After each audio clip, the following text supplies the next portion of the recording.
नमस्कार दोस्तों, मैं हूं शिवकांत गौतम। स्वागत करता हूं आप सभी का शुद्ध मनोरंजन में। सोनाली फोगाट, ड्रग्स, डायरी, प्यार मोहब्बत, पैसा, जमीन जायदाद, राजनीति, आखिर क्या है इस पूरी कहानी के पीछे सच? इस कहानी में कई किरदार सामने आए। ड्राइवर से लेकर माली तक जितने भी नौकर काम कर रहे थे वो लोग भी, सबने एक स्टोरी तो बताई कि सुधीर सांगवान जो है वो सोनाली फोगाट को लूट रहा था। छोटू बेनीवाल, जो कि सोनाली के काफी करीबी बताया गया है, उसने भी कई खुलासे किए कि ये पब्लिकली डांटता भी था। सोनाली फोगाट डेथ केस की साजिश की कड़ियां जो है वो एक एक करके जुड़ती हैं और जुड़ने के बाद सामने सिर्फ एक ही चीज आता है, ड्रग्स, प्यार और धोखा। गोवा पुलिस साफ तौर पर किसी को भी पकड़ में अभी नहीं ला रही है, वो जांच कर रही है। हालांकि आज 2 दिन की और रिमांड जो है वो मिली है, यानी कि 14 दिन की रिमांड हो गई है। अगर 12 दिन में कुछ नहीं हुआ तो 14 दिन में क्या होगा पता नहीं। सोनाली के ड्राइवर, सोनाली के जीजा, सोनाली के जेठ, सोनाली का परिवार का सदस्य है, जो सोनाली के जो वहां पर काम करने वाले थे, सब एक ही तरफ इशारा कर रहे हैं कि इस कहानी का मुख्य साजिशकर्ता एक ही है। कई राज खुले, कई बातें सामने आई। उनमें क्या क्या रहा, चलिए आपको बताते हैं। इस पूरे मामले में क्या क्या रहा है अभी तक, ये अपने आप में एक बड़ी जो कहानी, मिस्ट्री जो है ये नजर आ रही है। सबसे पहले 22 की तारीख, उससे पहले अगर हम देखें तो सोनाली फोगाट को ले जाया गया कहाँ? गोवा। और गोवा जाने से पहले कहाँ गए? गुड़गांव। गुड़गांव के फ्लैट पर बहुत सारा बवाल हुआ, गुड़गांव के फ्लैट पर बहुत सारी बातें हुई कि ये जो फ्लैट है ये सोनाली का है, लेकिन ये फ्लैट तो सोनाली का नहीं निकला। दरअसल ये फ्लैट तो किसी और का ही निकला, ये फ्लैट तो किराए का निकला। इस पूरे मामले में बहुत सारी चीजें जो हैं वो सामने आती गई, कड़ियां खुलती गई, लेकिन आखिरी ताला जो है वो अभी भी लगा हुआ है कि आखिर सोनाली फोगाट की मौत किस चीज से हुई, क्यों हुई, किसने की। सिलसिलेवार चलते हैं, इस पूरे घटनाक्रम को देखते हैं। सुबह 23 तारीख को 10 साढ़े 10 बजे सोनाली फोगाट के पीए का फोन आता है घर वालों के पास और वो कहता है कि सोनाली फोगाट की मौत हो गई है, शूट के दौरान उन्हें हार्ट अटैक आ गया। जब सोनाली के घर वाले वहां पहुंचते हैं तो वो पाते हैं कि ऐसा कुछ भी नहीं है, यहां पर तो ऐसा कुछ भी नहीं हुआ, बल्कि सोनाली फोगाट की मौत जो है उसकी वजह कुछ हो रही है। जी हाँ, जो शक था उसकी सुई वहीं से घूमना शुरू हुई थी जब पहली बार झूठ सामने आया था। सोनाली फोगाट की मौत अभी भी पहली है। जैसे जैसे गोवा पुलिस की जांच आगे बढ़ रही है, ये कहानी हत्या, साजिश, हर चीज का गुमान, हर चीज का शक पैदा कर रही है।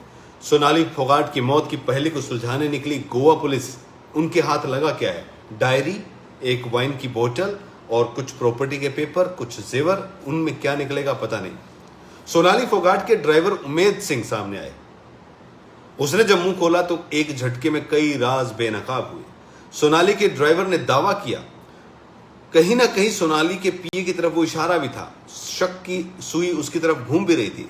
सोनाली की 4 महंगी गाड़ियों का सच भी सामने आ गया है। उसकी मर्सिडीज कार 15 लाख के लोन का खुलासा भी हुआ है। लेकिन इसके साथ ये भी खुलासा हुआ है कि ये कार जो थी ये सुधीर सांगवान के नाम थी। सुधीर सांगवान के नाम शुरू से ही थी, लेकिन जब सुधीर सांगवान के नाम की इस एड्रेस को ढूंढा गया तो ये एड्रेस कहीं नहीं मिला। यानी कि एक फर्जी एड्रेस को दिखाकर एक पुरानी सेकंड हैंड मर्सिडीज कार ली गई जिसका लोन नहीं भरा गया और फिर वो गायब कर दी गई। सोनाली के ड्राइवर ने बेटी की स्कूल की फीस की हकीकत भी बयां की है और फार्म हाउस की लीज डीड की सच्चाई भी। उसने सोनाली के फ्लैट्स और फार्म हाउस के बारे में भी बताया और सोनाली के गायब हो रहे फर्नीचर का राज भी खोल दिया है। सोनाली फोगाट के ड्राइवर उमेद सिंह ने दावों ने भी उसके पीए सुधीर सांगवान की तरफ उंगली उठाई है, जबकि सोनाली फोगाट की बेटी यशोधरा ने प्रधानमंत्री नरेंद्र मोदी को चिट्ठी लिखकर इस हत्या के मामले में सीबीआई जांच की मांग की है। परिवार सीबीआई जांच चाहता है। सोनाली के ड्राइवर उमेद सिंह का दावा यही है कि सोनाली के पास 4 महंगी कारें हुआ करती थी, लेकिन उसके नाम से एक भी नहीं थी। सोनाली जिस गाड़ी से चलती थी वो दरअसल सुधीर सांगवान के नाम थी, जबकि बाकी 3 गाड़ियां किसी और के नाम थी। ड्राइवर के मुताबिक मर्सिडीज कार पर 13 से 15 लाख का लोन था और फाइनेंस करने वाली कंपनी के फोन आते रहते थे, जिन्हें सुधीर टालता रहता था।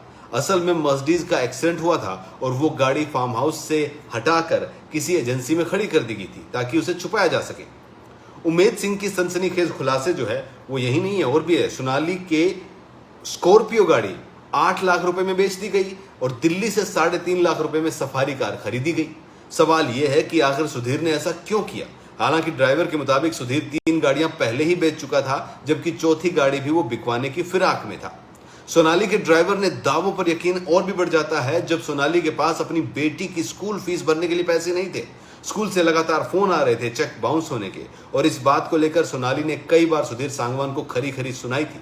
बताया यह भी जा रहा है कि सोनाली के हिसार स्थित फार्म हाउस से महंगा फर्नीचर भी गायब हो गया था, यहां तक कि उनकी गाड़ियां भी गायब थी और फर्नीचर भी गायब। सोनाली के पीए उन्हें गुरुग्राम में शिफ्ट करना चाहता था। इस बीच गोवा पुलिस ने सोनाली के गुड़गांव के साथ साथ नोएडा वाले फ्लैट का भी मुआयना किया। उसकी तिजोरी तक को खोल कर देखा गया। गोवा पुलिस के अधिकारियों ने बाकायदा अदालत से इजाजत ली कि जो जेवर उसे सोनाली फोगाट की तिजोरी से बरामद हुए हैं, उनके जांच जो है वो लेकर इसे गोवा जाना चाहते हैं। पुलिस ने इस केस के सिलसिले में 6 लोगों को गिरफ्तार किया है, जिसमें सोनाली के पीए सुधीर सांगवान, उसका दोस्त सुखविंदर भी शामिल है। सुधीर पुलिस के बयान जो दिए हैं सामने बयान, उससे उसने कबूला भी है कि उसने उस रात सोनाली को ड्रग्स दिया था, जिसका सीसीटीवी फुटेज में पुलिस जो है एक सबूत के तौर पे देख भी चुकी है। जानकारी के मुताबिक गुड़गांव के सेक्टर 102 में सुधीर ने एक फ्लैट किराए पे लिया था। यहीं से 22 अगस्त को दोनों ने फ्लाइट गोवा की पकड़ी थी। रेंट एग्रीमेंट में सुधीर ने बताया था कि वो इस घर में अपनी पत्नी के साथ रहने वाला है और वो सोनाली फोगाट है। जी हाँ, गोवा से लेकर हरियाणा पुलिस की टीमों ने हर मोड़ पर सोनाली फोगाट का आखिरी वीडियो अहम सबूत के रूप में माना। इसी वीडियो में वो सच छिपा है जो सोनाली की आखिरी पलों की गवाही दे रहा है। उस रात, उस वक्त और उस जगह आखिर क्या क्या हुआ, कुछ चश्मदीदों ने भी बताया और उस सीसीटीवी फुटेज ने भी सच बता दिया। ये साबित करने के लिए जो फुटेज थी वो बहुत ज़्यादा मायने भी रखती है और साबित भी करती है कि सुधीर और सुखविंदर ने मिलकर दोस्त बनकर दोस्ती की आड़ में जहर दिया, सोनाली को ड्रग्स दिया। सुबह 4:27 पर सोनाली फोगाट की आखिरी चलती फिरती तस्वीरें हमारे सामने आई। उस रात का सच यही है। रात का सच अभी तक उस अंधेरे में डूबा है जो गोवा पुलिस अभी भी ढूंढ रही है। अंदाजे और कायदे और कयास लगा कर ये चल रहा है कि सोनाली को सुधीर और सुखविंदर ने उस रात 1.5 ग्राम MDMA में ड्रग्स की बोतल में घोल कर दिया। ये भी कहा गया कि होटल से चलने से पहले भी सोनाली ने ड्रग्स लिया था। क्या सोनाली ड्रग्स लेती थी? परिवार वालों ने इसके लिए मना कर दिया। ड्रग्स एंगल को खंगालने के लिए 3 दिन बाद गोवा पुलिस जो है रिजोर्ट पहुंची। वहां पर ड्रग्स मिल गया। ग्रैंड लियोनी रिजोर्ट के कमरों की तलाशी की गई। वहां पर भी 2 ग्राम ड्रग्स मिला, जिसे सुखविंदर ने बाथरूम में छिपाया था। पुलिस सुखविंदर ने ही बकौल पुलिस ने यह माना कि सुखविंदर ने ही ड्रग पैडलर से ड्रग खरीदी थी।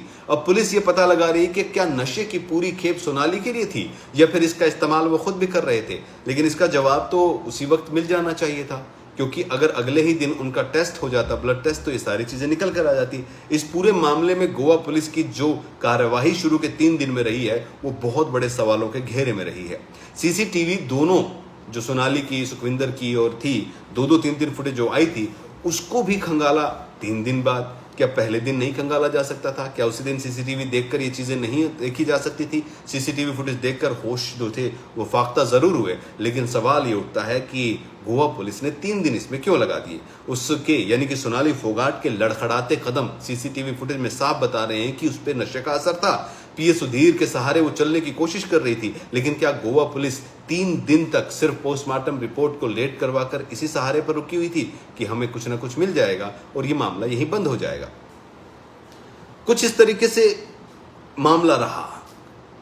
कैमरे में सोनाली फोगाट सामने आई, लड़खड़ाते कदम, बाथरूम, 2 घंटे सोई, सुबह होटल पहुंची और वहां पर जाने के बाद तबीयत खराब।